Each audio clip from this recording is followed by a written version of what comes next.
దస్తూరి. చేతి రాత అంటే కేవలం చేత్తో రాసేది కాదండి. మెదడుకి, చేతికి ఉండే అద్భుతమైన సమన్వయం వల్లే మంచి చేతి రాత వస్తుంది.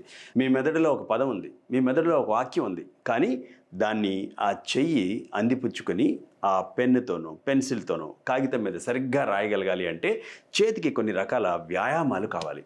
అద్భుతమైన చేతి రాత రాయడం కోసం ఎవరైతే చేతిని ఎడమవైపు కుడివైపు గుండ్రంగా తిప్పగలుగుతారో అంటే సవ్య దిశలో అపసవ్య దిశలో ఎవరైతే చేతిని బాగా తిప్పగలుగుతారో వాళ్ళందరి చేతి రాత చాలా బాగుంటుంది.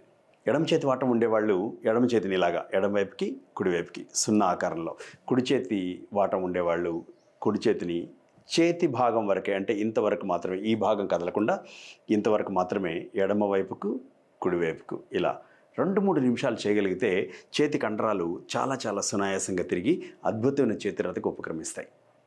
అలాగే వేళ్ళు, ఈ బొటన వేలి కొసల్ని మిగతా వేలి కొసలతో ఇలా, ఏ చేతి వాటం ఉండేవాళ్ళైతే ఆ చేత్తో.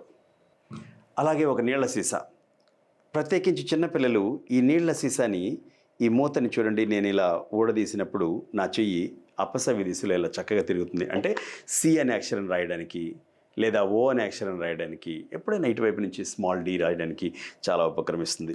అలాగే ఈ మూతను నేను బిగించేటప్పుడు నా చెయ్యి కుడివైపుకి అంటే సవ్య దిశలో తిరగడం వల్ల క్యాపిటల్ లెటర్ బి రాసినప్పుడు, క్యాపిటల్ లెటర్ పి రాసినప్పుడు, స్మాల్ లెటర్ ఎం రాసినప్పుడు, ఎన్ రాసినప్పుడు చేతి కండరాలు బాగా తిరుగుతాయి.